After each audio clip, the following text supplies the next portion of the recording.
Hello दोस्तों, नमस्कार, जय श्री राम। दोस्तों, आज के इस वीडियो में हम आपको बताएंगे हिंदुओं की कुछ ऐसी देवियों के बारे में जिन्हें आज कोई भी याद नहीं करता या फिर जिन्हें बहुत ही कम जगह पर, बहुत ही लोकल जगह पर उन्हें याद किया जाता है और उन देवियों का वर्चस्व अब लगभग समाप्ति की ओर है। जबकि पूर्व काल में इन देवियों को बहुत अधिक पूजा जाता था और ये देवियां व्यक्ति के जीवन को व्यवस्थित रूप से चलाने में सहायक होती थी। दोस्तों, आप सभी जानते हैं कि हिंदू धर्म में यानी सनातन धर्म में 33 करोड़ देवी देवता होते हैं। आप कहेंगे कि इन सभी का पूजन नहीं किया जाता है या कहीं कहीं हर किसी को पूजा जाता है, कोई किसी की कुल देवी होती है तो कोई किसी की कुल देवी होती है। दोस्तों, इसके अतिरिक्त इन पर अनेक ऐसे कार्य होते हैं जो कि व्यक्ति अलग अलग रूप से करता है। इसलिए पूर्व काल में हर कार्य के लिए अलग देवी नियुक्त थी या अलग देवता नियुक्त था जो अपनी शक्ति से उस कार्य को संचालित करता था। दोस्तों, ऐसी ही देवियों में 12 ऐसी देवियां हैं जिन्हें पहले बहुत पूजा जाता था, उनका बहुत पूजन किया जाता था, उनकी आराधना की जाती थी और हवन और यज्ञ के द्वारा उन्हें प्रसन्न किया जाता था, जिससे व्यक्ति अपने कार्यों को सही प्रकार से कर सके, जिससे व्यक्ति अपने जीवन को सही प्रकार से जी सके और उसका जीवन हंसी खुशी व्यतीत हो, किसी भी भय से परेशान ना हो, किसी भी प्रकार से परेशान ना हो और व्यक्ति का कार्य सफल हो, व्यक्ति जो भी कार्य करे उसमें सफलता हासिल हो। इस कार्य के लिए इन देवियों का पूजन किया जाता था। लेकिन आज के दिनों में जब हम आधुनिक युग में आ गए हैं, जब हम इन्हें अंधविश्वास समझने लगे हैं, तब हमने इन 12 देवियों को पूजना लगभग बंद कर दिया है या फिर कहीं कहीं पर ही इन्हें पूजा जाता है। इन्हें हम बहुत कम ही पूजते हैं। कौन सी हैं वे देवियां, आज के इस वीडियो में हम आपको बताएंगे। दोस्तों, अगर इस नवरात्रि पर आप इन देवियों को पूजते हैं तो निश्चित रूप से आपको इनका आशीर्वाद प्राप्त होगा, जिससे आपके जीवन में चल रही परेशानी समाप्त होंगी। दोस्तों, आपको हमारी जानकारी अच्छी लगे तो इस वीडियो को लाइक अवश्य कीजिएगा और हमारे वीडियो को अंत तक देखने के लिए आपको अगर ये पूरी जानकारी चाहिए तो आपको यह वीडियो अंत तक अवश्य देखना चाहिए। कौन सी हैं वे देवियाँ, एक बार कमेंट में जय माता दी, हर हर महादेव अवश्य लिख दीजिए। नंबर 1, दोस्तों, पहले नंबर पर आती हैं देवी रति। दोस्तों, देवी रति को प्रेम और काम की देवी के रूप में माना जाता है। कामदेव को हर कोई जानता है और कामदेव की ही पत्नी का नाम रति है, जिन्हें हम देवी रति के रूप में पहले पूजा करते थे।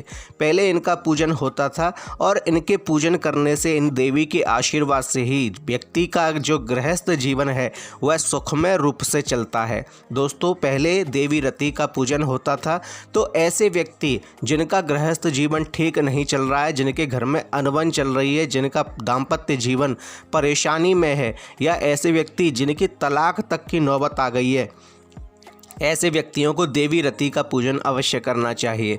पूर्व काल में इस देवी का पूजन होता था, जिसके कारण कभी भी किसी भी व्यक्ति या किसी भी दाम्पत्य के बीच में कोई भी कलह नहीं होती थी और व्यक्ति का दाम्पत्य जीवन, उसका गृहस्थ जीवन बड़े सुखमय रूप से व्यतीत होता था।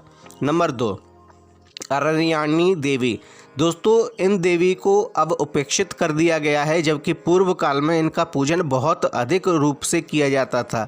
ये देवी जंगलों की देवी और प्रकृति की देवी मानी जाती हैं। इन्हें वन देवी के नाम से भी जाना जाता है। आजकल आपने सुना होगा वन देवी, पूर्व काल में भी सुनते होंगे कि वन देवी की पूजा होती है। दोस्तों, पूर्व काल में जंगलों पर व्यक्ति आश्रित रहता था, प्रकृति पर आश्रित रहता था, इसलिए इस देवी की पूजा की जाती थी, जिसके कारण ना तो सूखा पड़ता था, ना बाढ़ आती थी या कोई जंगली जीव वगैरह इन्हें परेशान नहीं करता था, व्यक्तियों को परेशान नहीं करता था। इसके अतिरिक्त अनेक ऐसे कारण थे जिनके कारण वन देवी को यानी जंगल की देवी को इनका पूजन किया जाता था। जहाँ ये देवी प्रसन्न होती थी वहाँ खुशहाली चारों तरफ रहती थी। जबकि आजकल आधुनिक युग में लोग शहरों में रहने लगा है और जंगलों को काटने लगा है, जंगलों का नाश करने लगा है। दोस्तों, उसने अरण्यानी देवी का पूजन बंद कर दिया है और इस देवी को बिल्कुल लुप्त हो गया है। आजकल कुछ आदिवासी ट्राइब ही हैं जो कि इस देवी का पूजन करते हैं, अन्यथा इस देवी को लगभग सनातनी लोग भूल ही चुके हैं। नंबर 3, रोहिणी देवी। दोस्तों रोहिणी को चंद्रमा की पत्नी माना जाता है और यह चंद्रमा और नक्षत्रों की देवी भी है। दोस्तों रोहिणी देवी का पूजन करने से व्यक्ति को ज्ञान प्राप्त होता था, उसका मन स्थिर होता था। ऐसे लोग जिनका मन परेशान है, जो डिप्रेशन के शिकार हैं या जो लगभग पागल होने की कंडीशन में है, उन लोगों को रोहिणी देवी की पूजा करने का जो सलाह दी जाती थी। और रोहिणी की पूजा से चंद्रमा क्योंकि मन का कारक है, इसलिए दोस्तों नक्षत्र और चंद्रमा को साधने से व्यक्ति का मानसिक स्वास्थ्य ठीक हो जाया करता था। इसलिए दोस्तों रोहिणी का पूजन पहले बहुत किया जाता था, लेकिन आजकल सिर्फ ज्योतिष से ही संबंधित लोग रोहिणी की गणना करते हैं और इसके अतिरिक्त देवी रोहिणी का पूजन आजकल बिल्कुल बंद हो गया है। नंबर 4, नीति देवी। नीति भाग्य और नीति की देवी मानी जाती थी। पहले समय पर अच्छा जीवन जीने के लिए व्यक्ति को अच्छी नीति की आवश्यकता पड़ती थी, अच्छे भाग्य की आवश्यकता पड़ती थी, शालीनता की और अच्छे जीवन की आवश्यकता पड़ती थी। इसलिए दोस्तों पहले व्यक्ति नीति देवी का पूजन किया करता था, जो कि भाग्य की देवी मानी जाती थी। इस देवी का पूजन करने से बिगड़ा हुआ भाग्य भी ठीक होने लगता था और व्यक्ति नीतियों के साथ चलता था, धर्म के साथ चलता था और अधर्म की ओर अग्रसर नहीं होता था। Number 5, yummy. दोस्तों यमी यमराज की बहन है और इसे जीवन की देवी भी कहा जाता है, इसे रात्रि की देवी भी कहा जाता है। और रात्रि क्योंकि विश्राम के लिए आवश्यक है। दोस्तों जहां दिन कार्य करने के लिए आवश्यक है, वहीं रात्रि विश्राम के लिए आवश्यक है। अगर व्यक्ति विश्राम नहीं करेगा तो वह दोपहर में कार्य भी नहीं कर सकता। व्यक्ति का शरीर, व्यक्ति का मन तब ग्रोथ करता है जब वह रात्रि को विश्राम करता है। इसलिए यमी जो कि यमराज की बहन है, ये व्यक्ति के मन को, शरीर को और अनेक कार्यों को पुष्ट करती थी, जिससे व्यक्ति आगे अग्रसर हो सके। यह जीवन की देवी और यमराज मृत्यु के देवता। इस संबंध में यह मृत्यु और जीवन को संतुलित रखती थी। आजकल इन देवी को आधुनिक युग में सनातनी लोग लगभग भूल ही चुके हैं। नंबर 6, मनसा देवी। दोस्तों मनसा देवी भगवान शिव की पुत्री मानी जाती हैं। ये नाग माता कही जाती हैं और ये व्यक्ति को विष से रक्षा करती हैं। परंतु आजकल लोग आधुनिक युग में टीके और अनेक ऐसे कार्यों की वजह से, जैसे कि विष वगैरह की वैक्सीन आ गई है, इसलिए मनसा देवी का पूजन नहीं करते और उन्हें लगभग भूल चुके हैं। नंबर 7, शीतला माता। दोस्तों शीतला माता को बीमारियों से बचाने वाली देवी कहा जाता है, जैसे कि चेचक इत्यादि देवी। ऐसी बीमारियां हैं जो पहले बहुत खतरनाक मानी जाती थी। उस समय वैक्सीनेशन नहीं था, वैक्सीन नहीं लगती थी, तब लोग माता शीतला की पूजा करते थे और उनके आशीर्वाद से व्यक्ति और बच्चे, खासकर बच्चे, बीमारियों से दूर रहते थे। लेकिन आजकल कुछ ही जगह पर माता शीतला का पूजन होता है और लोग लगभग इन्हें भूल चुके हैं। नंबर 8, वज्रेश्वरी देवी। दोस्तों वज्रेश्वरी देवी को साधना की देवी कहा जाता है, शक्ति की देवी कहा जाता है। पहले तंत्र की साधना अच्छे कार्यों के लिए की जाती थी, यानी कि लोक कल्याण के लिए की जाती थी, भले के लिए की जाती थी। तब वज्रेश्वरी देवी का बहुत पूजन किया जाता था और इनकी कृपा से व्यक्ति अपनी सातों कुंडली जागरण करता था, सातों चक्रों को वह खोल देता था, जिससे उसे हर प्रकार की सिद्धि प्राप्त होती थी, तंत्र प्राप्त होता था, जिसे वह लोक सेवा में लगाता था। परंतु आजकल लोग तंत्र को बहुत बुरा मानते हैं और तंत्र का उपयोग बहुत गलत तरीके से करते हैं।